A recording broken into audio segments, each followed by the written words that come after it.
Hi, hello, and welcome to another episode of The Dunker Spot. We are part of 342 Productions. I am your host, Nekias Duncan, and joining me as always is my co-host, Steve Jones Jr. Steve, how are you doing, sir? What's up, though? What the? That is not the intro, and we do not have a guest. I am concerned. Hope you are doing well. We have a fun show planned for you. Going to start with some not so fun stuff first. We'll get into some of the latest NBA news, catch up on the All-Star reserves, get some thoughts there. And then we're going to check in with the Cleveland Cavaliers, who have been one of the hottest teams in the NBA since mid-December. So I want to dig into what's been going on there, why they're playing so well, and with Evan Mobley and Darius Garland returning into the lineup, what their ceiling might look like. And then get into some W news to cap things off, as free agency isn't as busy as it was on opening day, but we did get some more moves over the weekend. So we'll cap with that. There's your rundown for today. Let's get into the NBA news first. We start with Joel Embiid, who has been having not just a tremendous season, just one of the most prolific seasons in NBA history.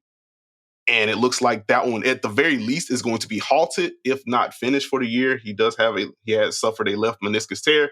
He's going to have surgery. He's out indefinitely. Per Shams Charania of The Athletic, the hope is that Embiid misses 1 to 2 months with his recovery, but that is going to depend on what exactly is needed with surgery and how that surgery goes. One, I think we can both agree that this objectively stinks for Joel Embiid. It stinks for the Sixers. Embiid leading the league in scoring at a per-minute mark that hasn't been matched by anyone, and the only other person in the vicinity is Wilt Chamberlain in the 61-62 season, if that puts into perspective what kind of scorer he has been. And that's before getting into the bump and playmaking, how good the defense has been.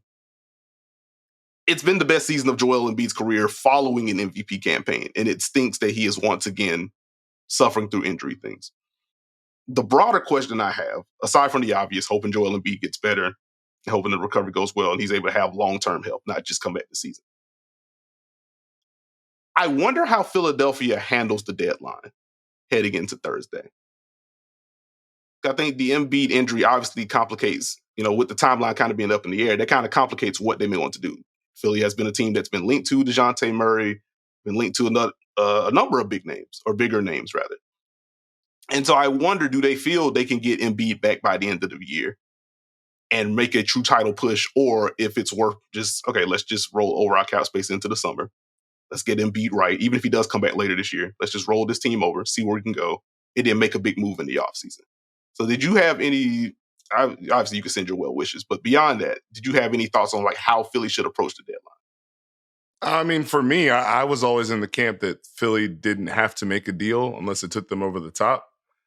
And if Joel Embiid is going to be out for X amount of time, what is that deal for them?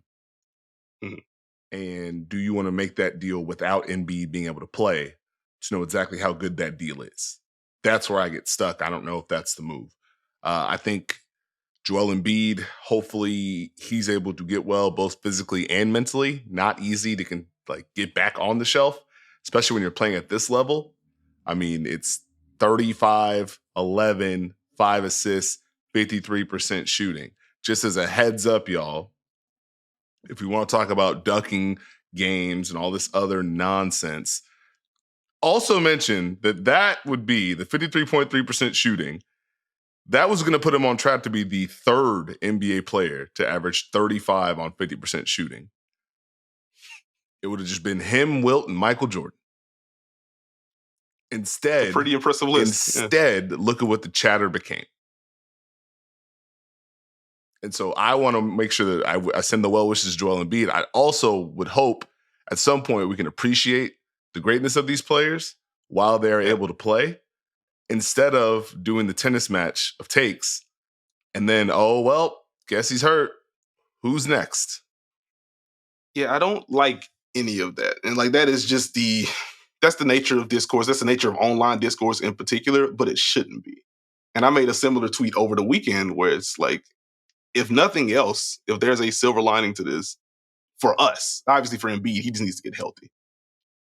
But for us, I hope we can use this as an opportunity to recognize, with Embiid in particular, but just overall, these players don't play forever. These players don't play at their peaks forever. And with all of the hand-wringing that Embiid gets, the ducking conversation, the free throw thing, I'm not going to make the argument, nor should anyone, that you have to have maximum enjoyment with every player in the league or else you are a bad basketball fan. I don't think that's fair. It is okay to root against people. It is okay for certain players not to be your cup of tea. But as far as discounting the actual skill level that Joel Embiid has, he's only this because of this. I don't think that's ever been fair. And in light of all of the injuries that he's had to overcome, again, medical red flags back at Kansas. He missed his first 2 seasons.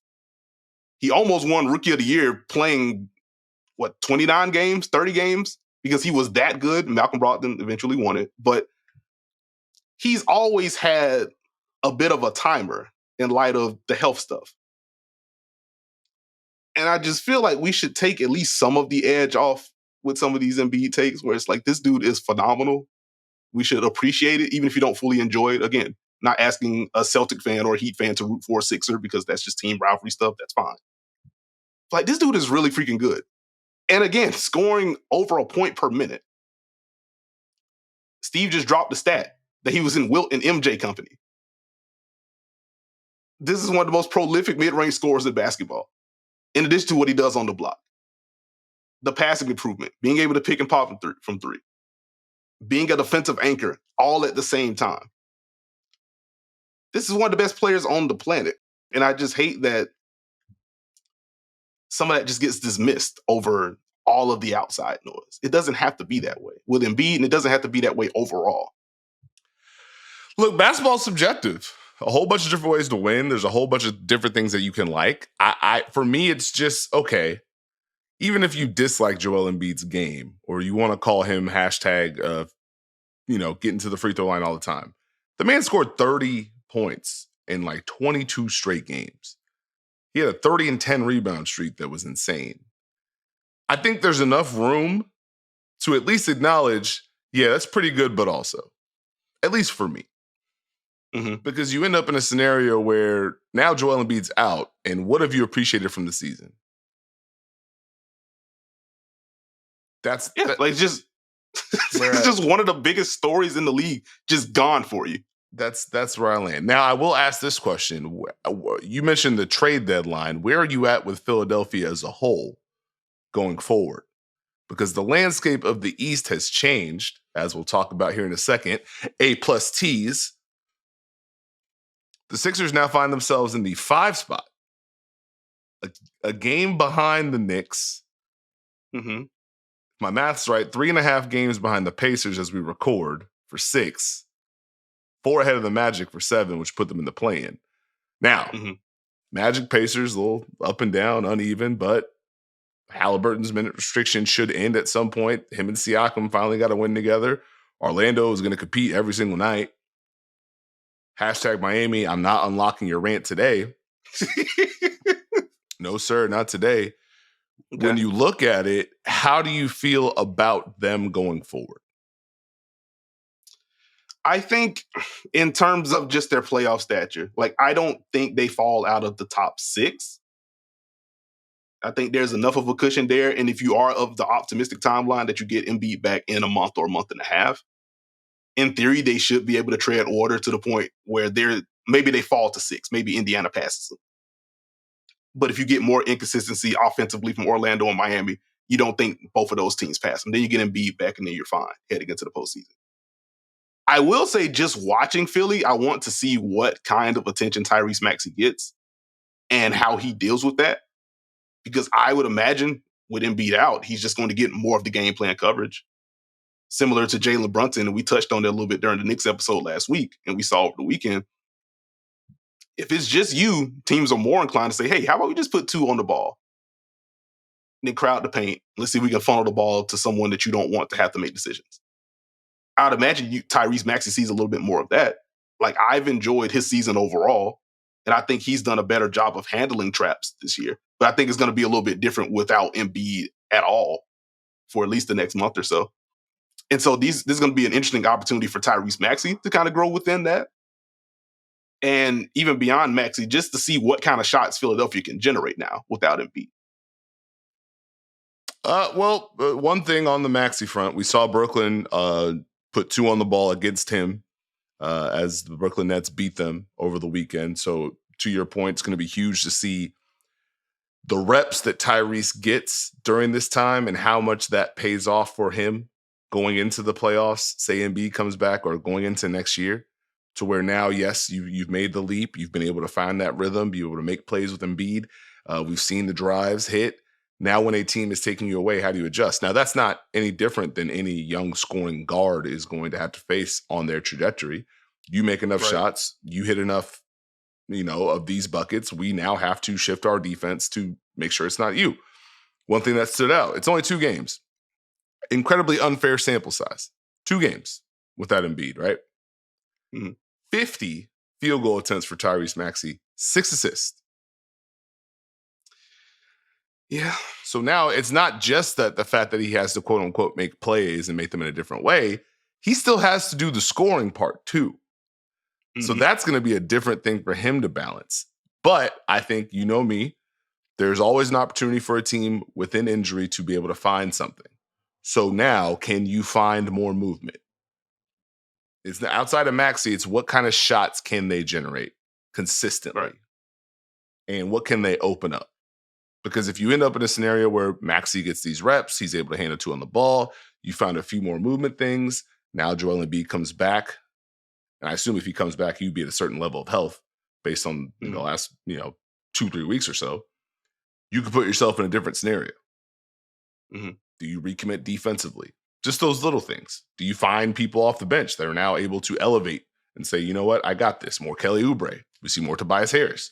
How does that kind of balance out over the course of this stretch? Mm-hmm. It'll be interesting to see. I don't necessarily see them falling out, but I do see, Indiana, Orlando, 1 run away from making it interesting. Yeah. So it's going to be important to keep eyes on Philadelphia during this upcoming stretch, rather. I do wonder, to your point, with Maxey kind of being at the helm of things, who's going to step up there? Like, it's going to be interesting from a lineup perspective if you were expecting him to be back at any point. Getting a larger sample of here's Maxey plus Paul Reed plus insert young bench players here. Like Jaden Springer starting to get a little bit more of a run now. The defense has always been fun for me to watch. Can he find his way offensively? Can he make quick decisions?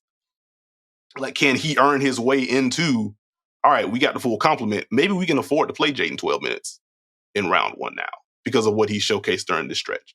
Or maybe we're getting a little bit more out of Daniel House than we anticipated. Maybe he can be a reserve wing for us in the important minutes versus just filling him during the regular season.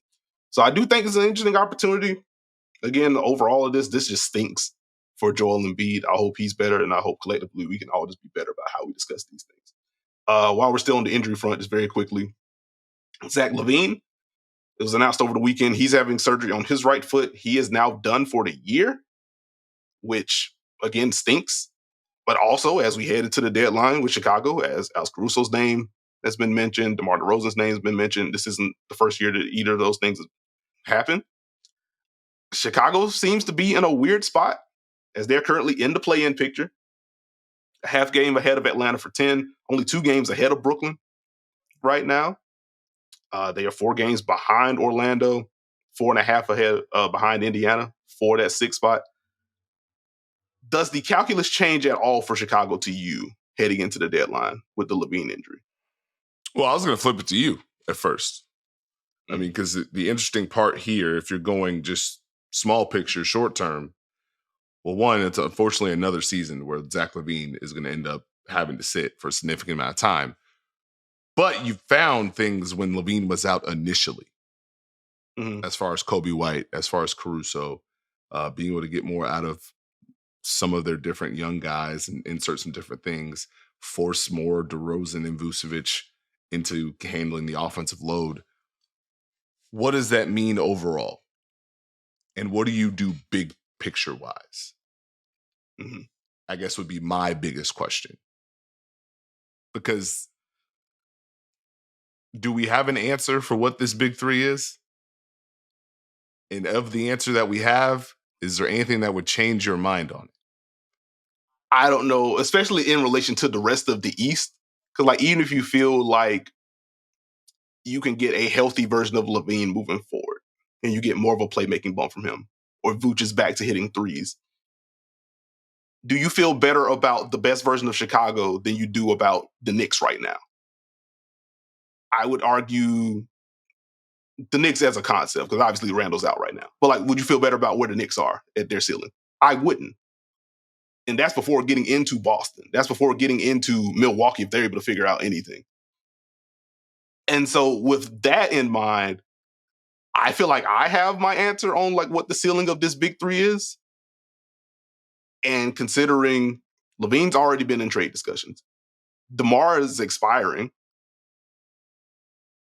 and the asking price for Caruso is 2 firsts. Like, you could probably get a first and something for Caruso. Like, I would probably be looking into getting stuff for those guys heading into the deadline and just going for a bit of a reset, especially in light of what you've gotten from Kobe White this year, what Ayo Dosunmu is doing right now. Haven't gotten the leap from Patrick Williams at a certain point. We just have to see what Pat will. Like, I still like him as a player. Like, I feel like it may be more beneficial to them to try to find a pure blue chipper moving forward versus trying to salvage this build. Because the LaVine stuff is unfortunate and it continues to be a talking point, but it's true. Like, the Lonzo Ball injury just tanked this build through no fault of his own. But he was so important on both ends of the floor of this group. And that going the way that it did, like, that's not Chicago's fault. But that just changes so much of the math of what this could be. Can I ask you an unfair question? Sure. Does Chicago quietly find themselves in a Toronto Raptors type scenario? Very quickly. Ooh, in what way? DeMar is an expiring contract, so he could just leave. Mm-hmm. Lonzo, who you mentioned, does have a player option. We're hoping he returns, but then there's only one more year on that deal. Mm-hmm. Alex Caruso is probably at I don't want to say the peak of his value, but if you don't do that, guess how many more years you have him for? Yeah. 1. So, Andre Drummond expiring. Yeah, within that context. And you don't want to be in that boat. So again, like, it's I as person on podcast versus person actually in front office with job on the line, it's very easy for me to say, hey, just blow this up, it ain't working. But I will say, like, I probably lean towards get what we can for DeMar, get what we can for Caruso, and let's try to build this thing out. Now, you mentioned it's easy to say. I believe you've said it almost every year that these guys have been together. Just to throw that out there. That's true. And I was very ready to take the L that first year where DeMar's playing at fringe MVP level. Lonzo was incredible. They're forcing a bunch of turnovers. But like, that just deflated the build. And even then, like, that was a really tight needle to thread with that group. They were hitting it, but there wasn't a guarantee that was going to sustain either. Because they would still, if they stay healthy, there would still be playoff questions for them to answer. And maybe they would have. Maybe they make an Eastern Conference Finals run that year and they would build off of that. But even as they were the 1 seed before everything went haywire, there were still questions that they would have to answer. The fact that they haven't had the opportunity to do that, and it looks like now they just aren't going to have the ability to do that, it feels like Band-Aid ripping time, as unfortunate as it is. And again, it's not an easy decision to make, but it feels like that's where it's going, or at least it should go. Okay, get to the dial. So it's just rough. It's just rough for Chicago. Also, I'll throw in Julian Phillips as another name that's flash. He's been fun. On both ends. He's been cooking. That man gets after it. And then one transaction before we get into some All-Star stuff, and then we get into the Cavs. We promised the Grizzlies and Rockets agreeing to a trade that I'm not sure many people, if any, had on the bingo card. The Grizzlies getting Victor Oladipo and 3 second-round picks. The Houston Rockets getting Steven Adams. One, to be respectfully messy, I would assume that means no Jock Landale next year for Houston, huh? The non-guarantees moving forward on that contract will probably be, I'd imagine he's elsewhere next year, which is painful to me as someone that enjoyed his run in Phoenix and thought that was going to be a really good signing. And it just has not panned out to this point of the season. But any thoughts on the Steven Adams portion of Houston? Obviously out for this year, but like, what kind of fit you see for him with Houston next year? Oh, if he's there in Houston, he's great. Now you have a little bit of symmetry. He's not Alperen Şengün, but If you're talking about an ability to screen, if you're talking about an ability to operate at the elbow and handoffs, he should add some juice to that second unit that he plays with, which should hopefully open up the door for Houston, as I assume that they will continue to work to add more movement, add more flow, add more tempo to their half-court offense moving forward to build on what they built this year. The Memphis portion of it feels like the CBA is coming, right? Yeah, we are not trying to mess with that second apron.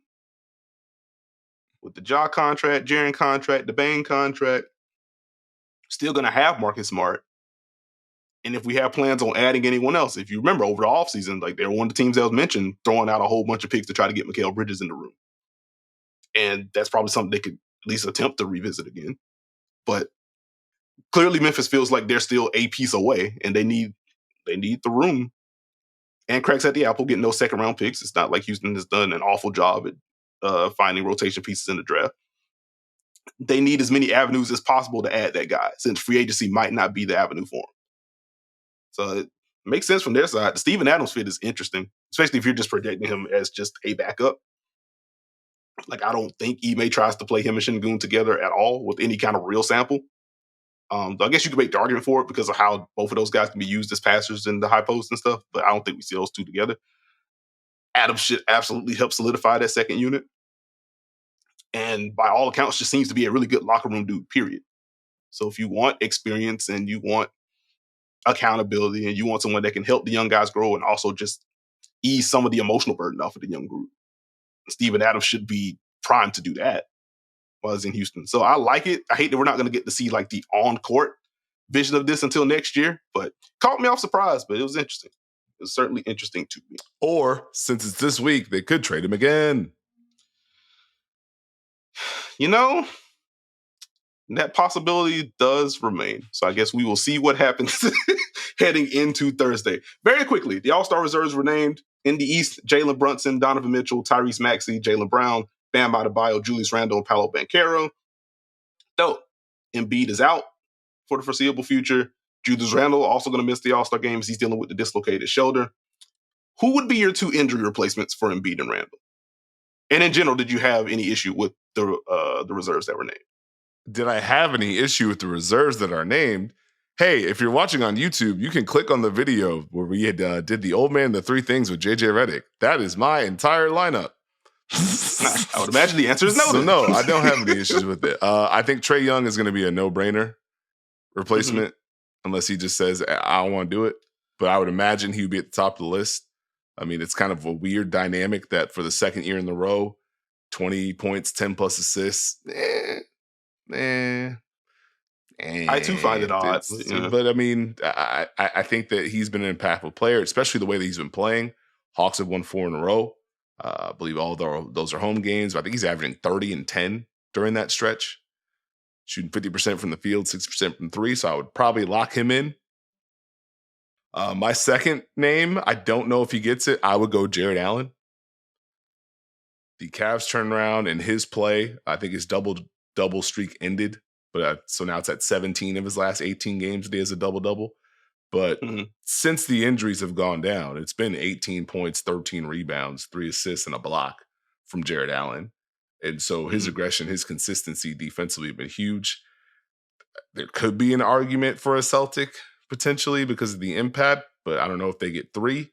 So I'd probably go Trae Young, Jared Allen.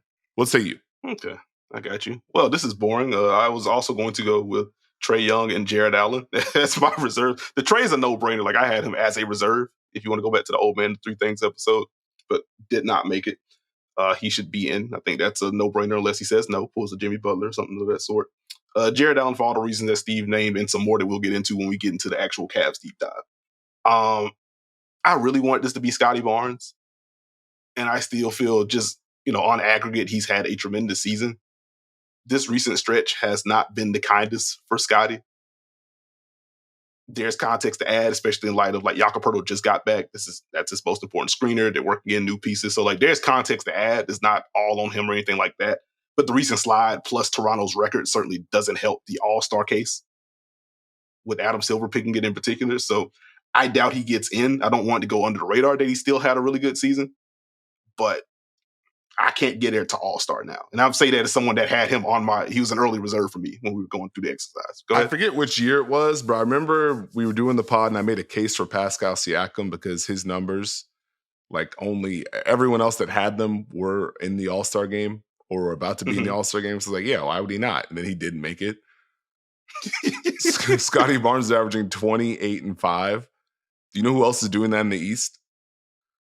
Is that Pascal Siakam? No, Julius Randle, Joel Embiid, and Giannis. And they're all all-stars. Speaking of which, Pascal also having a really good season. So could also be a reserve pick if Indy gets 2 somehow. But to the West, Devin Booker, Anthony Edwards, Stephen Curry, Paul George, Kawhi Leonard, Anthony Davis, and Karl Anthony Towns as your reserves. Any surprises there? Because my brow raised with one in particular. I was surprised. Number one, I had Fox and Sabonis both in, so I guess you can hold my L. Go ahead if you're on YouTube, smash that in the comments or whatever y'all smash be doing. The L button. Yeah, go hit that. No. Hit the thumbs up button. Don't hit the not the other one. Yeah. Don't treat me like I'm the Rock. All right.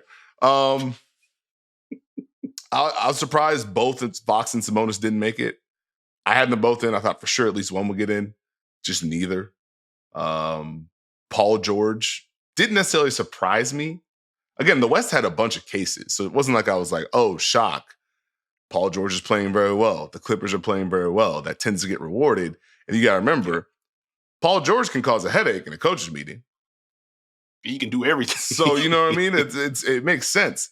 The Karl Anthony Towns thing, I don't want to say that it was a surprise, because that's going to sound disrespectful. But at the same time, in my head, it was always Edwards and Gobert as the two for the Wolves. And then it ended up being Edwards and Cat. And when you look at the numbers that Cat put up in January, it's kind of like, oh, that kind of makes sense. that man was cooking in the month of January. I think I pulled it up real quick. He was averaging 25 a night on 54% shooting and 49% from 3 with volume. So, yeah, I mean, this is part of the fun of All-Star. We talk about the impact of individual performances against the impact of winning, and winning one out in the West. Mm-hmm. And, a 60 burger also helps both the numbers and just the wow factor, if you want to throw that in there. Don't ask me how that game ended, though. But yeah, like I'm with you. I figured it would be Ant for leading the offense and Rudy for leading the defense, the NBA's best defense for that matter. And so a little bit of surprise for me that Cat got the nod. Not that he didn't have a case. Steve just laid out what the January was. And in general, I do feel like it's gone kind of under the radar just how many adjustments Cat has had to make on both ends of the floor to really make this work. And this is the healthy campaign for Cat versus last year where you get year one of Rudy, but not a whole bunch of Cat. And that was just a weird fit. So like, it's really been a tremendous bounce back year for him. He's had to make a bunch of adjustments, playing, driving against and also defending fours. And he's been really, really good. So like, well-deserved. I just figured that Gobert would have got the nod there. No Kings there is interesting. Man, Sabonis has 31 straight double-doubles. I'm going to find the people that like Jokic. We're going to have a conversation at some point. Oh, Lord. 19.9, that many rebounds, that many assists. 60% from the field? We just transferring takes now? We just transferring takes now is insane. How is that not an all-star? Like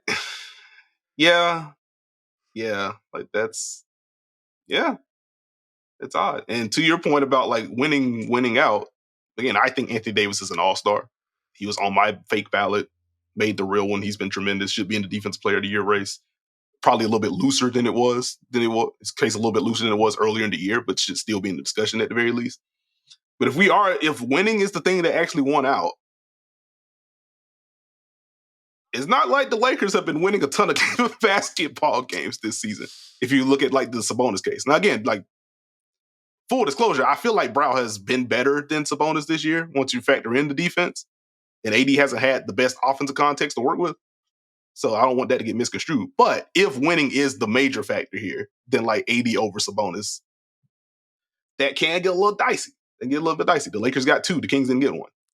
Well, that's fine, but one of those is LeBron James. And until LeBron James decides that he no longer wants to play basketball, LeBron James is going to be an all-star. He's getting voted. Yeah. So, that's where, for me, I understand the 2 Lakers, no Kings thing, but one of them is LeBron James. So one is going to be in. And AD's been playing well. So, he's played extremely well. Yeah, again, he's well-deserved. Just the winning argument is the only thing that was pulling. Sorry. Up. Like, if that is the bar. Yeah. So that's just unfortunate. Again, you don't wish for injuries or anything like that. I would imagine if there is a tweak or something before the All-Star game, Sabonis is probably top of the line, right? So even then, and then some other guys that missed out. No Kings, no Gobert. We talked about that. No Lauri Markkanen, no Brandon Ingram, no Alperen Şengün. Neither one of the rookies, Victor Wembanyama in particular, has been insane. If you want to just filter his numbers since Christmas, have some fun with that. But that's interesting. And we got some 3-point contest names. Tyrese Halliburton, Damian Lillard, Malik Beasley, Jalen Brunson, Lauri Markkanen been announced. I think the field is 8. Who are 3 other names that you want to have in? It gets interesting. Now, I kind of hybrided, like did a hybrid here. We're not going to see Steph. Going to be battling Sabrina Ionescu. That's going to be fun. It should be fun. Put it that way. So in my head, I'm thinking, okay, where do we go here? Do they try and knock on Aaron Neesmith's door and try and get 2 Pacers in there? Do they try and ask Kevin Durant, hey, you want to do this real quick? Do they try, hey, Kat, you want to repeat? You want to do it again? I see. Hey, CJ McCollum, you going to Indiana? I see. What would you do if D'Angelo Russell got the invite? I mean, if he's going to shoot like he did in January, I ain't going to be too upset with it. Man, been torching the Nets. Would he be allowed to take pull-ups? Oh, okay. I'm just asking. I feel like he gets the rhythm. Do you think they asked Paul George? I wouldn't be surprised if they ask. Is it just going to be pulling from the All-Star crew? Thinking about it. I'm trying to see what names. I know you got some deep names. Like, is this how Derek White goes? It gets tricky because, like, hey, man, vacation. But with all due respect to Derek White, and I know how well he shot, like that's been part of the All-Star case for him, that feels very much Polar Bear Arlington, Texas, if he's in the 3-point contest. I'm just going to be as respectfully as I know how. Could win it. We've seen some fun ones, but like just on the surface, that feels. You know what? You're going to name a Thunder. I'm going to name one that's going to annoy you. Jalen Williams. You already going to be there. But that's true. That's true. Can I get to some of my names? Yes. Like, if we are just rewarding top-tier 3-point shooters, one, have we gotten a Grayson Allen announcement? I do not think we have. Because if not, he should at least get an invitation. He's shooting 49% from 3 on over 5 attempts. Like, he has just been the best 3-point shooter in basketball this year. Like, that should at least warrant a call, even if he says no. You are absolutely right that I was going to name a Thunder. Isaiah Joe would be my name, shooting 42% from 3 on nearly 5 attempts. He should have been in the gosh darn contest last year. So if you want to make that up to him, give him the invite. But beyond that, if he's an injury replacement, I imagine Trey's going to be there. He's shooting 38% from 3 on 9 attempts. You could ask Trey to do it. If you want to call on O Reliable, who after a cold start is now shooting 37% from 3 on high volume, you could ask Clay. Don't think he's going to have any issue shooting the basketball. Anthony Simons is another name. If you want to get another young guy in there. So that'd be like some of my short list candidates. The Grayson Allen shout is a good one. I do love when there's uproar. Like, I can't believe this person's not in the 3-point contest. I always want to raise my hand and be like, they might have just said nah. Now we got this vacation book for the Bahamas. I don't think I'm going to the beach. Yeah, like I'm averaging 34 minutes a game. I actually just want to I want to watch football game, eat food. Okay. Let's get to some Cavs talk. Oh, can I ask a question? Oh, go ahead. Doc Rivers, all-star head coach, Do you have any thoughts? It appears he has thoughts and he wants to say nah, which honestly, like, I appreciate. Like, hey, I just got here. Really, Adrian earned this. And I'm sure Bucks fans would push back on earn, but this is not the time for that conversation. Adrian and his staff earned this. If Adrian can't do it, Joe Prunty's been here all year. Let's let him do it. Let's let the rest of Adrian's staff do it. And then we'll just reconvene. Like, I honestly feel like that's pretty cool. Like, there are going to be some very obvious Doc just wants a vacation jokes, and that's probably like 10% of it at least. But like, I do think it's a nice gesture. Like, I hope the NBA allows it. I haven't seen like it's confirmed that he's not going to do it or anything, so I don't want to speak out of turn. But I feel like that's a nice touch for him. Also, giving the All-Star ring and the bonus and stuff to Adrian, like that seems fair. Very classy for Doc to do that, especially to highlight the work that not just Adrian Griffin did, but the assistant coaches that remained did. I think that's a good hat tip. Very good. I did find it a little ironic. The byline of with his first win as coach of the Milwaukee Bucks, Doc Rivers punched his ticket to the All-Star game. Like, I feel like that doesn't make a bunch of sense. And then, the other thing. What's up? Because I believe Ty Lue did something similar to that, adjacent. Not like this, though.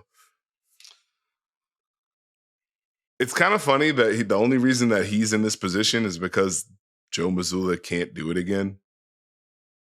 Yet the takes on Joe Mazzulla as a coach is ... Yeah. I kind of just want to get that bar off. Yeah, that's that's at least a little bit funny. The back-to-back rule is in place. So, yeah, I think it's a nice hat tip from Doc. Also, we can be briefly, respectfully messy. Like, that probably helps the optics a little bit, considering waves arms wildly. But I think it's a nice gesture nonetheless. All right, let's stay out east. Let's talk about these Cleveland Cavaliers. We've kept the good people waiting long enough. The Cavs, as of recording early on a Monday afternoon, we're not going to get the Monday slate. They do play later tonight, so hopefully they don't get blasted by like 30 or something by the Kings with no All-Stars. So there's some motivation there. Anyway, as of recording, a 31-16 record. They're third in the East, only a half game back of Milwaukee for the second seed, 5.5 back of Boston for the top seed. They are 18th in offense, second in defense, 7th in net rating per clean the glass, which removes garbage time, 20th in half-court offense, second in half-court defense.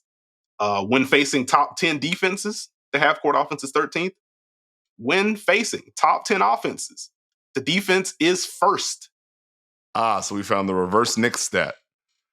Yeah, it seems so you hype now.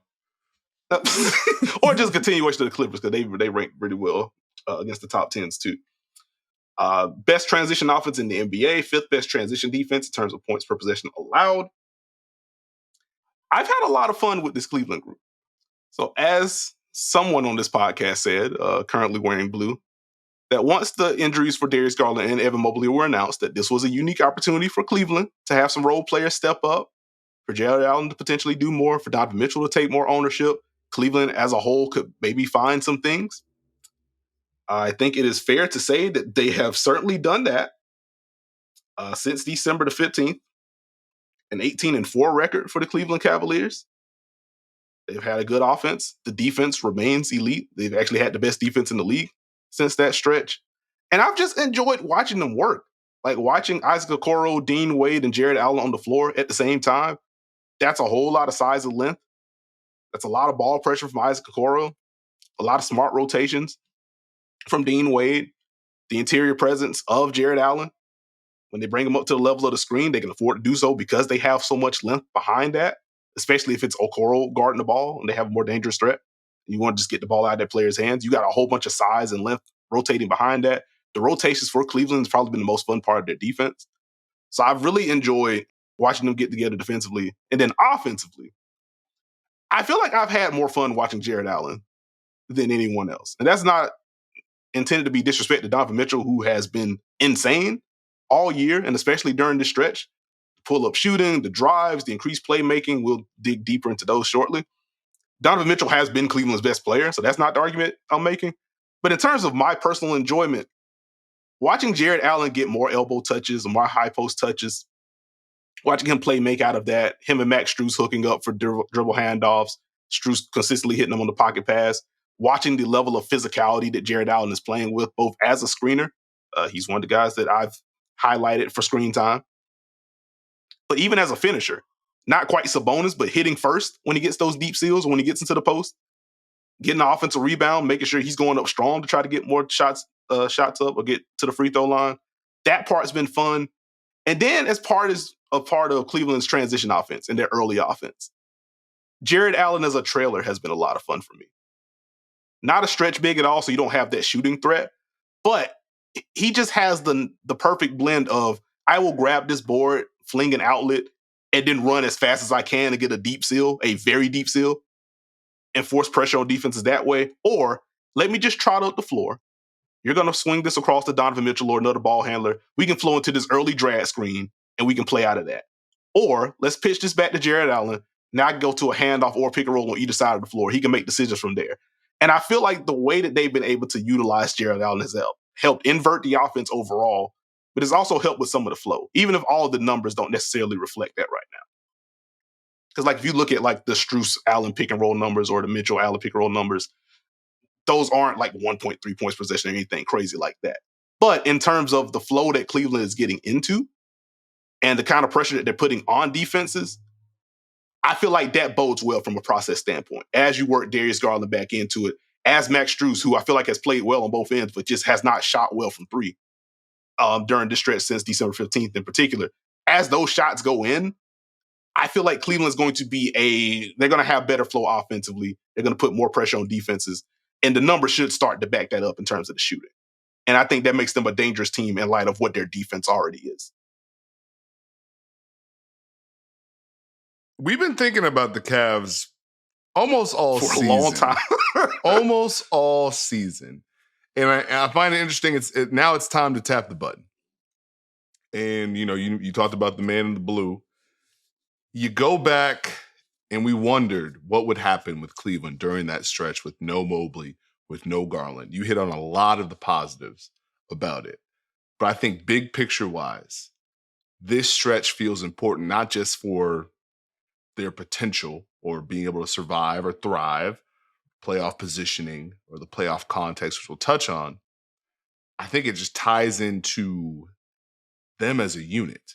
And if you go back to last season, the disappointment in the playoffs, and it's not just a disappointment in the playoffs, it's a disappointment that's very loud as far as how it happened. We're daring these people to make shots. We're daring your bigs to make shots. We're attacking your guards. To have that happen, to have those guys go down, to recommit defensively, to keep your principles and build on what you did offensively, to do that without two of your key parts there, I just think that's huge. And now you look at it, hey, would they add more movement? Would they add Strus? Would Jared Allen benefit? Would Donovan Mitchell go Donovan Mitchell? Yes, the answer was yes. You mentioned the 18-4 mark. That's the best winning percentage in the NBA during that span, Nekias. Let that sink in for a second.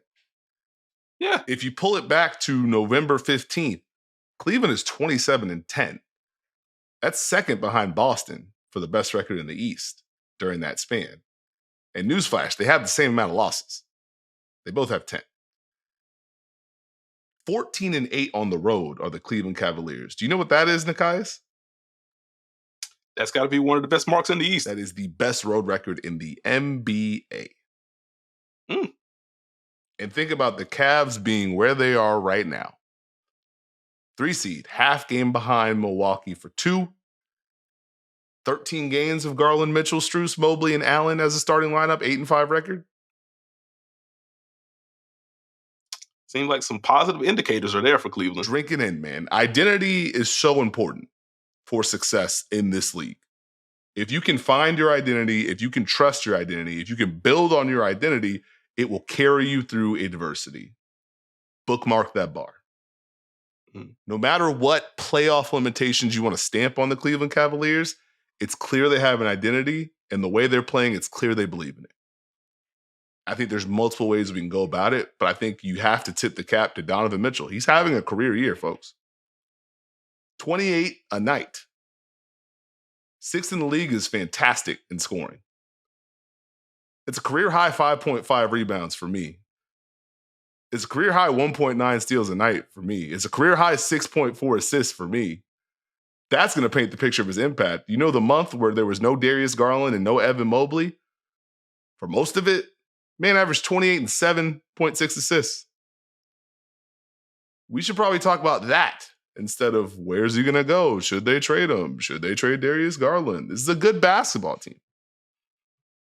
I think what they do gets hidden. Because if you talk about defense these days, what are people talking about with defense these days? What defense? Okay, that's mostly it. Do you think people see defense?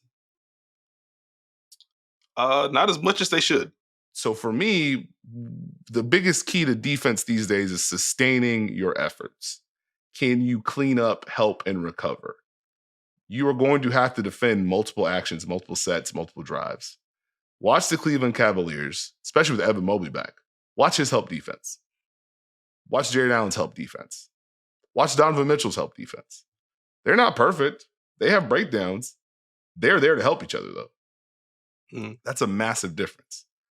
And I know advanced stats are fantastic and everyone loves them. I enjoy them too. So this is not an analytics rant. Don't worry. I'm not going to drop the A word. Which, by the way, when people say that, they're talking about somebody. They just don't want to tell you. Anyways, Cavs are holding teams to the third lowest points per game, fourth in the league in opponent field goal percentage. That is something that you can carry with you to the playoffs. And I'm glad you mentioned Max Strus. I think he has been so huge for this Cleveland Cavaliers team. The shooting numbers are what they are, but I don't think those tell the full story of his impact for this team.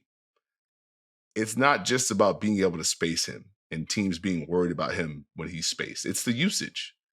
It's being able to use him off ball that enhances that movement for Cleveland, which is a big key for them. I've sat here for the last 2 years. Cleveland, tempo, start your sets earlier, play with a flow. Guess what they're doing now? They do that consistently. Almost every night. Is it always as fast as I would like it? No, but they are going to get from option A to B to C. And having Max Strus, who not only is a reputation shooter, he is someone that's going to add value to those sets that you run. It's going to add value to the movement. It's going to add value to when you play outside of the play. And now we can dribble handoff to Strus. Or he can hit Jaren Allen and cut. And now we can dribble handoff to someone else. Or now we can set a stagger. Those little things that Cleveland does offensively, it's huge. And part of that is Strus. Now, the best part for me with Cleveland, it's not just with Strus. You can use those same sets with Donovan Mitchell, with Darius Garland, with Sam Merrill, Karis LeVert if you want. So now as you make substitutions, you get deeper into your lineup, you can keep a level of consistency. Mm-hmm. George Niang, Dean Wade can space the floor. They can also keep things moving. You mentioned the force that Jared Allen has played with, which has been key for Cleveland. We've seen who else play well at the 5. Evan Mobley, right? Mm-hmm. So now if you're the Cleveland Cavs, what you've done is, hey, we got 2 guys that can play well at the 5. We have multiple guys who can play alongside them at the 4. We have shooters that we feel comfortable spacing and moving. We have point of attack guards who can score and create. We have a little bit of harmony in our lineups, no?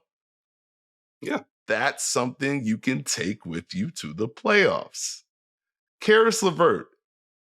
Has anyone called him the bastion of consistency? No, they have not. You know what he's been this year? Consistent. Pretty consistent. Another year where he has fought his tail off defensively, where the decision-making is a little bit quicker. It's still, to steal your line. Like, is it always as quick as I want it to be? Does he nail that portion of it 100% of the time? He does not. But it does feel better. I think he's been steady. And I think it ties into this group of guys who know their jobs, know their responsibilities. They go out there and execute it. Isaac Okoro. I'm going to take these shots when they're there. I'm also going to drive the ball. Now, what happens when I drive the ball?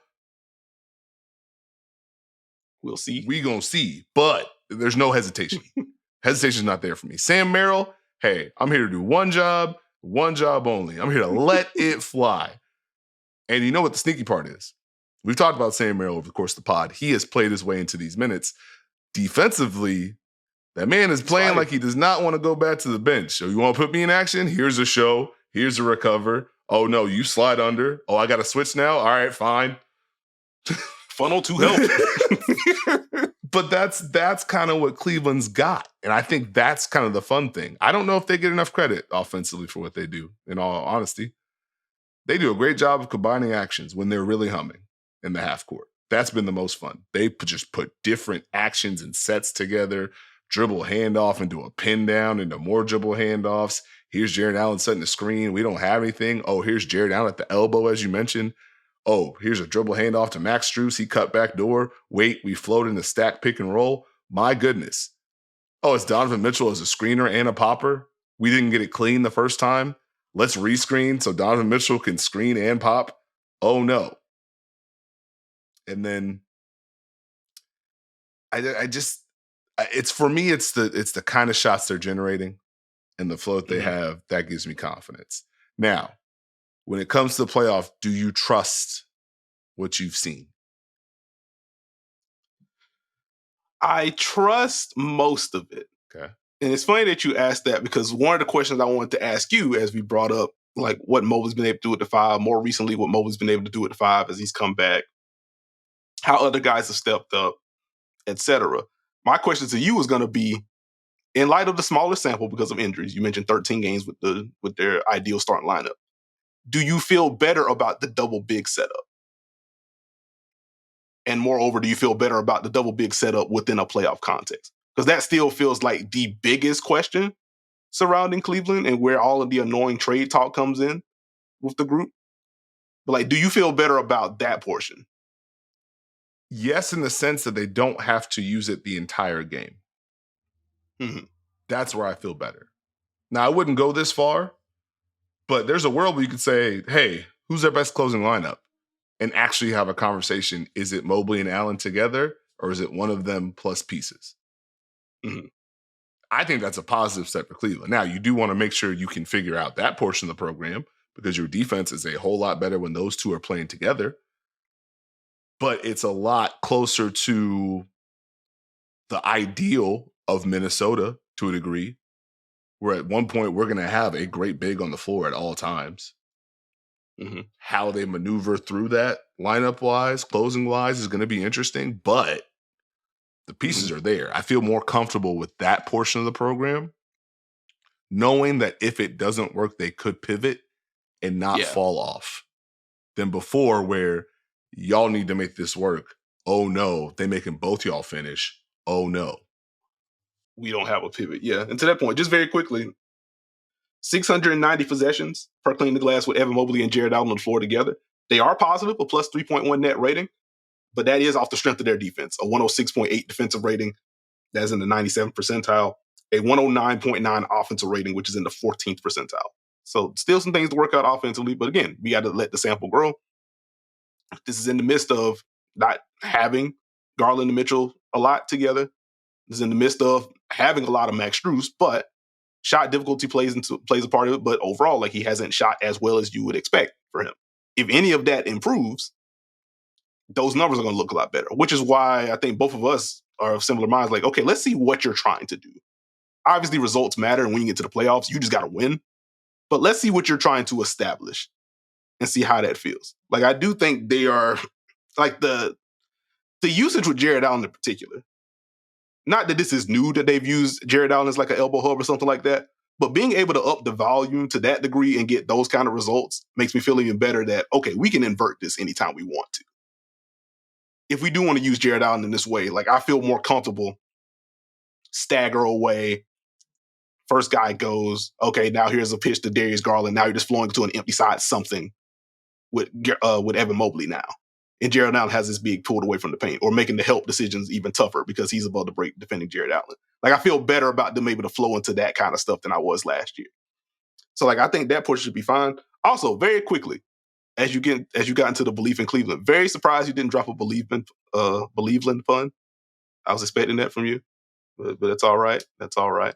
But no, like that's I just want the starters to get a larger sample now. I don't really want to hear the trade Garland, trade Mobley stuff right now. Like, let's let them get healthy and watch this core grow together.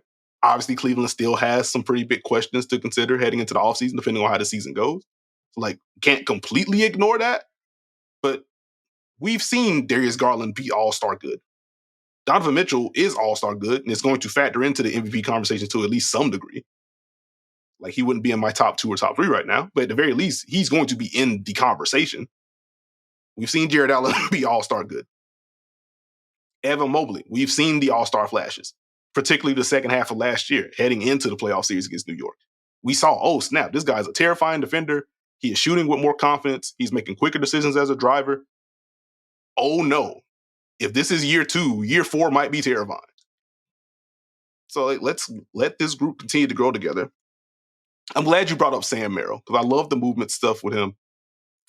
I love both that they can just run him off of a bunch of screens, but also he can just be the initial screener in something and then fly off to the other side. Defenses do not have fun chasing that dude around.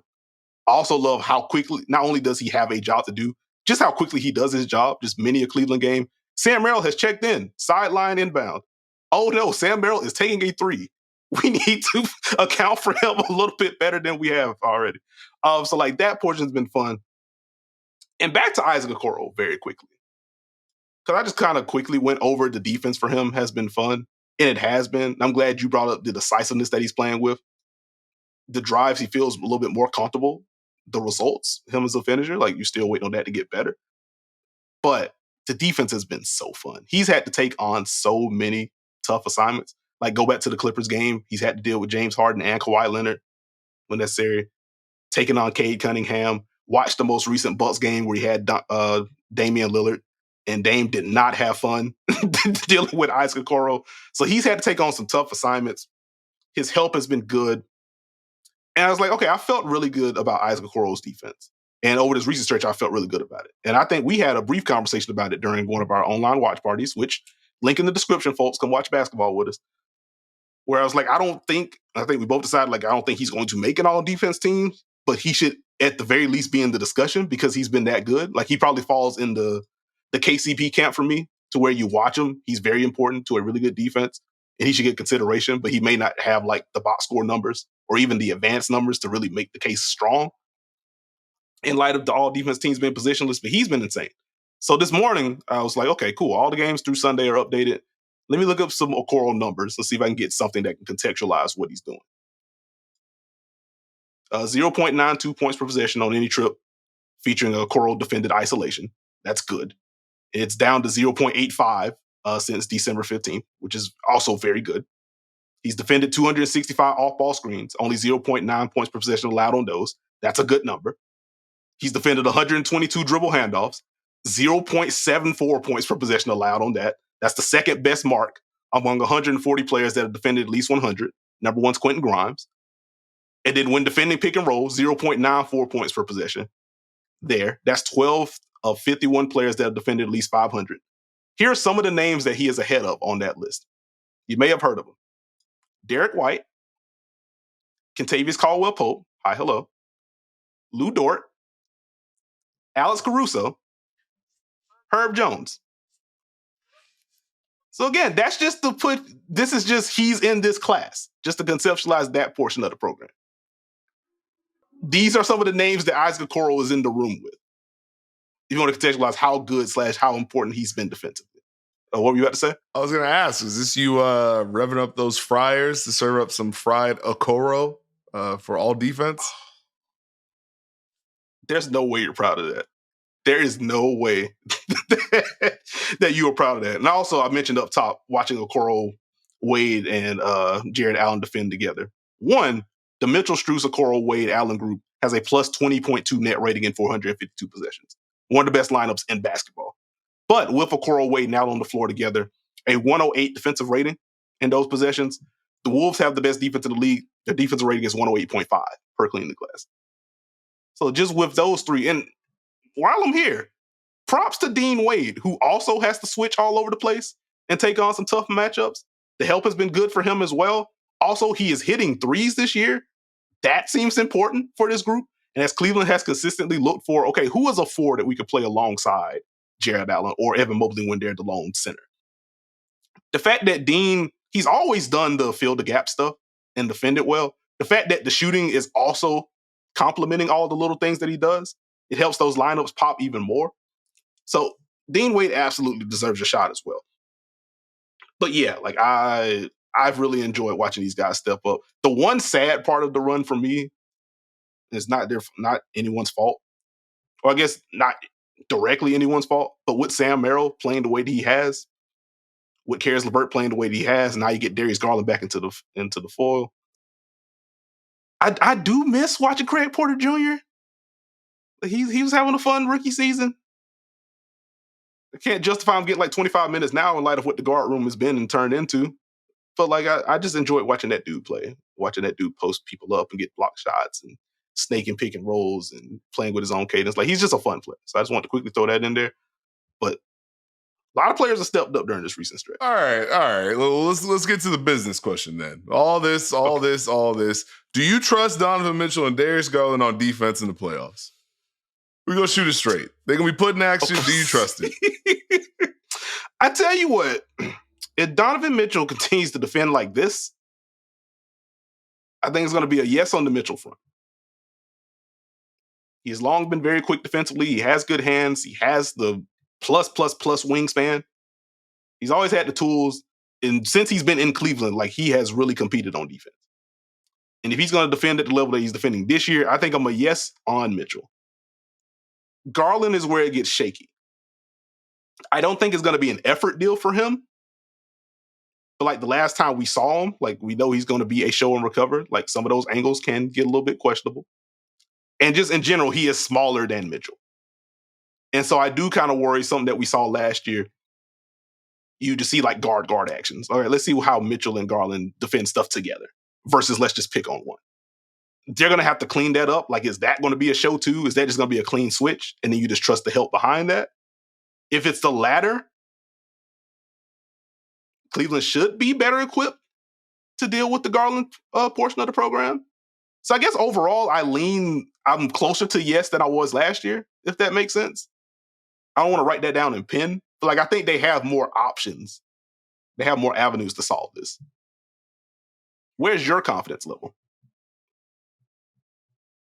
It's going to be interesting. I think that's where do they land becomes very important. Like if they get the 2 seed, do things just get interesting? Or do they get, here's Paolo and Franz attacking those two. Here's Jimmy Butler trying to attack those two. Mm-hmm. Here's DeMar DeRozan trying to attack the. Anyways, big dog. That's what I was looking for right there. I got it. Let's say, hey, big dog. KYP. I think ultimately it's one of those things that they know it's coming. So I would hope that they have a game plan in place to show and recover and get back and know when to help and when to exit. It shouldn't be the game breaker it was to a degree last year.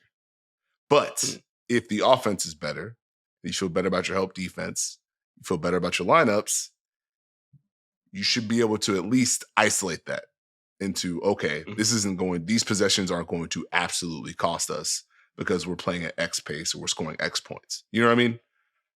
Yeah. Okay, makes sense. One question I have for you before we get into the W portion of the program. Friend of the program, dear pal Carter Rodriguez, sent us a bunch of stats based on where the Cavs were before all the injuries took place and where they've been since. And I updated those earlier today. One thing I did want to harp on was the shot profile for Cleveland. The types of shots they're generating. Since December 15th, they are 8th in rim rate. They are last in mid-range rate. They don't take a bunch of those. They're 2nd in three-point rate. And in terms of field goal percentage from those areas, 16th at the rim, 12th in mid-range, 17th from three. Entering the season, we had questions about, they added the shooting. How much would it hit? How much would that mean for Cleveland's offensive ceiling? If the shooting doesn't tick up to a meaningful degree and we enter the postseason, how does that impact their playoff ceiling to you? Shot generation for me. Gotcha. Can you generate these type of shots? I think since December 12th, they're 3rd in the NBA on made threes per game. They made 15.2. So if you can generate these type of shots, you open things up, as opposed to these are the shots you have to take. And now you have to make these shots that you have to take. That's the line for me with Cleveland in particular.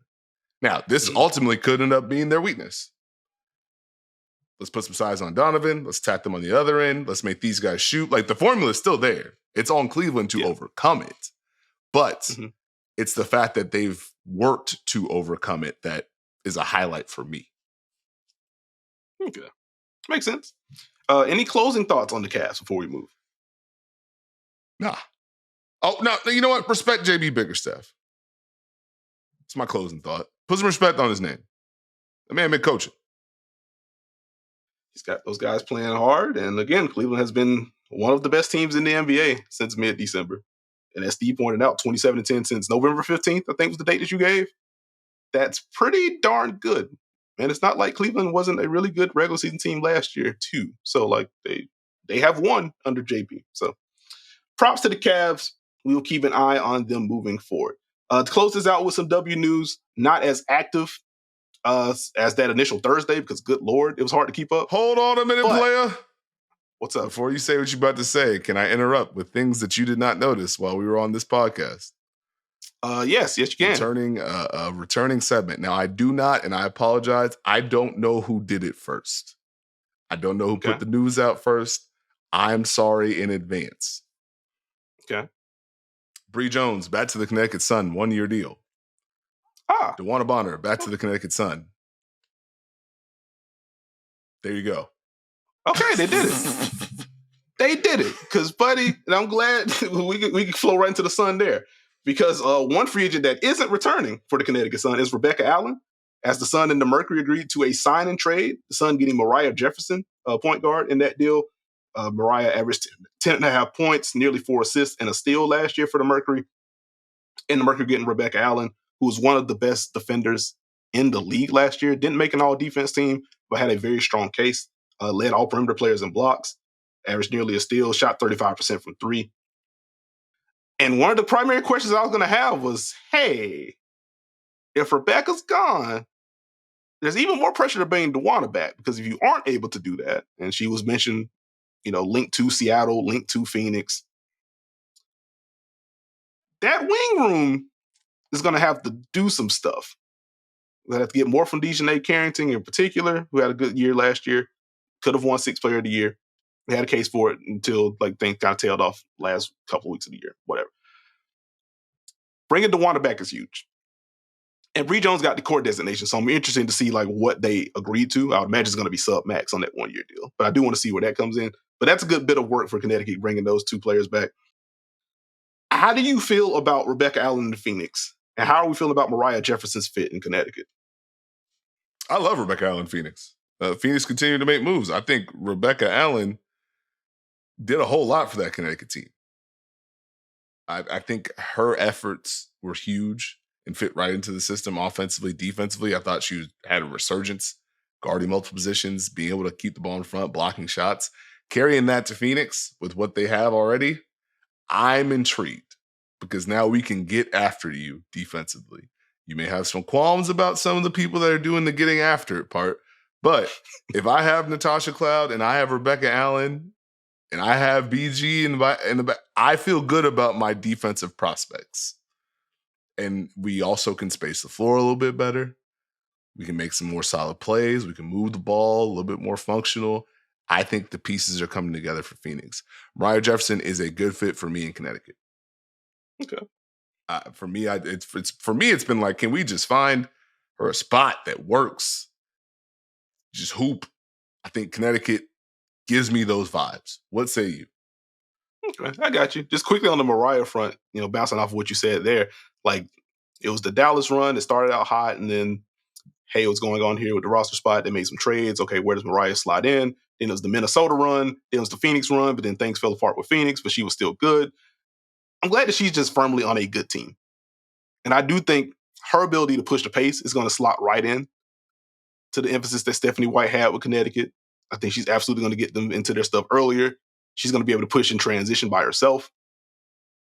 She has shot well from 3 over the past 3 seasons. Not high volume, though. the fact that she's gotten more comfortable as a pull-up mid-range shooter gives them a nice little counter late in clocks.